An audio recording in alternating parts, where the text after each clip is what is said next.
The chapters in your life are written by what you hear and experience. Chapter.com gives you access to amazing audiobooks anytime you want on any connected device, always for free. What's your next chapter? Find it at Chapter.com and make sure to like us on Facebook.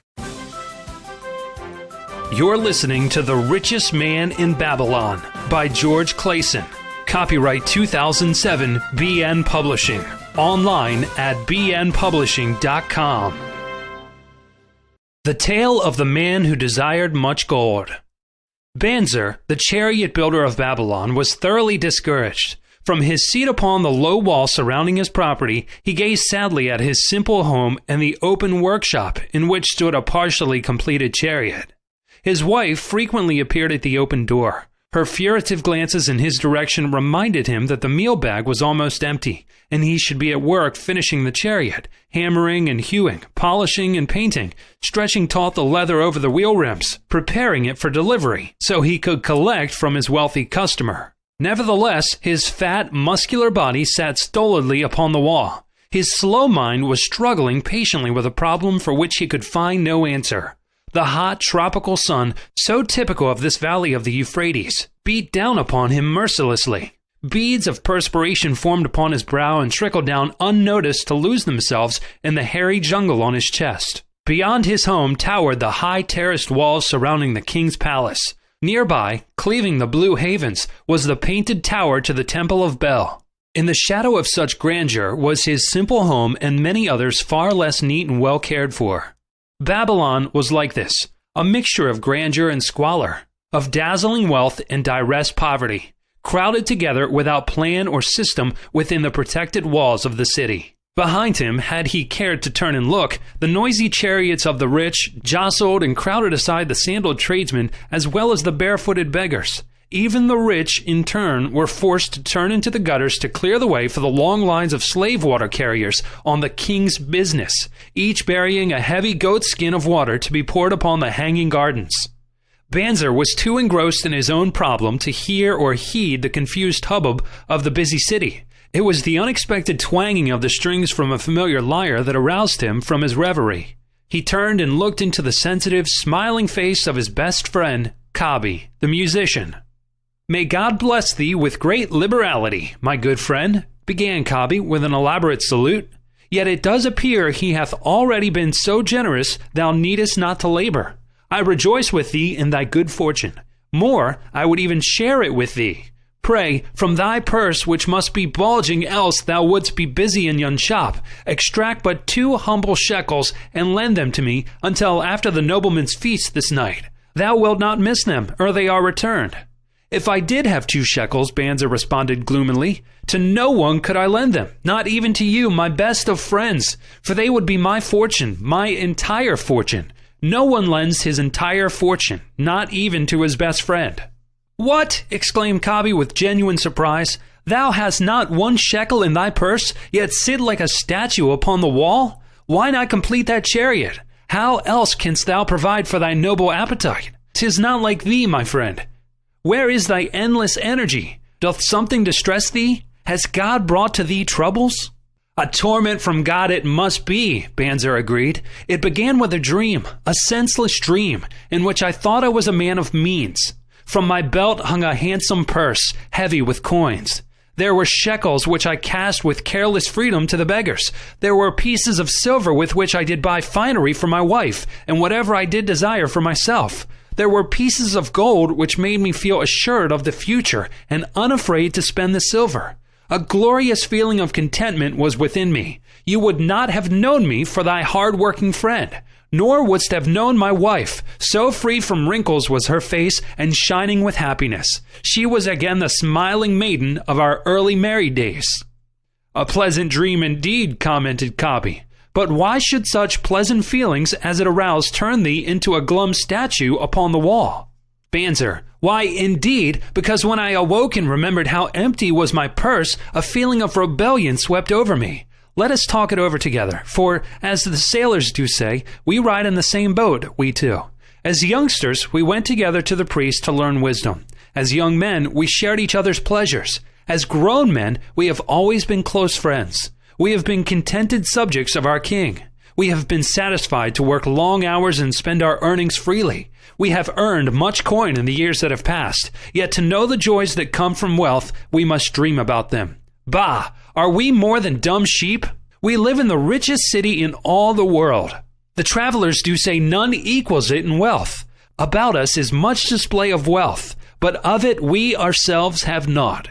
After half a lifetime of hard labor, thou, my best of friends, has an empty purse, and sayest to me, May I borrow such a trifle as 2 shekels until after the nobleman's feast this night?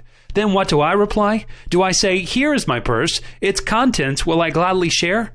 No, I admit that my purse is as empty as thine. What is the matter? Why cannot we acquire silver and gold, more than enough for food and robes? Consider also our sons, Banzer continued. Are they not following in the footsteps of their fathers? Need they and their families and their sons' families live all their lives in the midst of such treasures of gold, and yet, like us, be content to banquet upon sour goat's milk and porridge? Kabi, never in all the years of our friendship didst talk like this before, Banzer. Kabi was puzzled. Banzer, never in all those years did I think like this before. From early dawn until darkness stopped me, I have labored to build the finest chariots any man could make, soft-heartedly hoping someday God would recognize my worthy deeds and bestow upon me great prosperity. This he has never done. At last I realize this he will never do.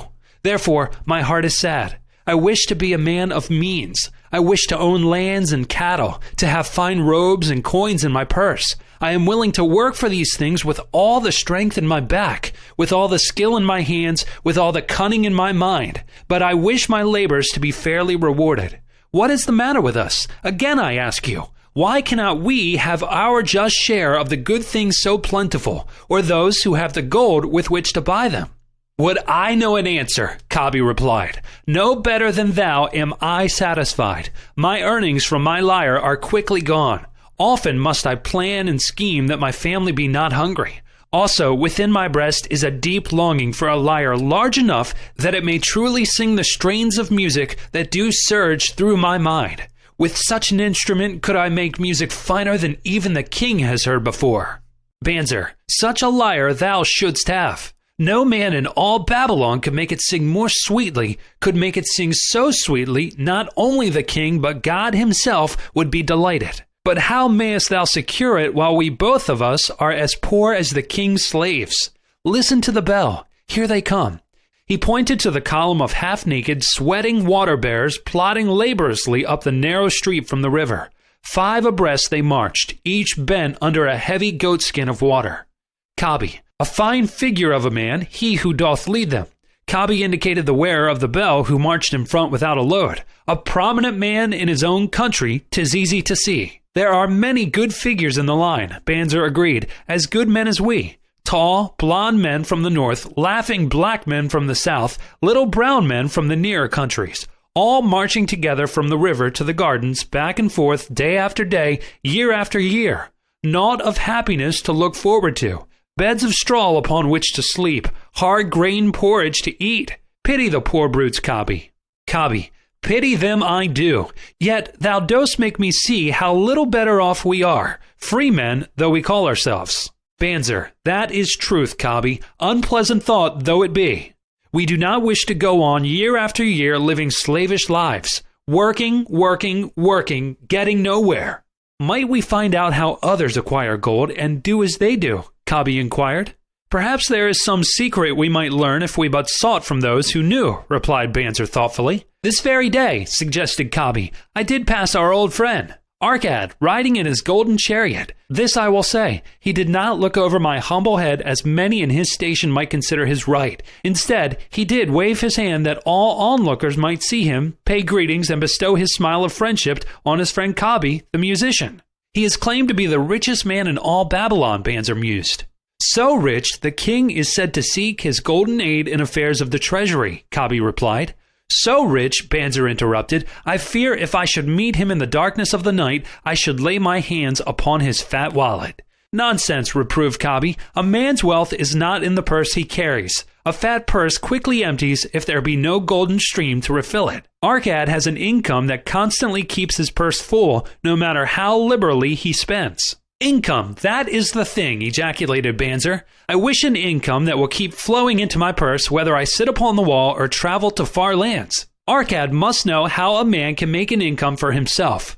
Dost suppose it is something he could make clear to a mind as slow as mine? Methinks he did teach his knowledge to his son. Namasir, Kabi responded. Did he not go to Nineveh and, so it is told at the inn, become without aid from his father, one of the richest men in that city? Banzer, Kabi, thou bringest to me a rare thought. A new light gleamed in Banzer's eyes. It cost nothing to ask wise advice from a good friend, and Arcad was always that. Never mind though our purses be as empty as the falcon's nest of a year ago, let that not detain us. We are weary of being without gold in the midst of plenty. We wish to become men of means. Come, let us go to Arcad and ask how we also may acquire incomes for ourselves. Kabi, thou speakest with true inspiration, Banzer. Thou bringest to my mind a new understanding. Thou makest me to realize the reason why we have never found any measure of wealth. Thou labored patiently to build the strongest chariots in Babylon. To that purpose was devoted your best endeavors. Therefore, at it thou didst succeed. I strove to become a skillful lyre player, and at it I did succeed.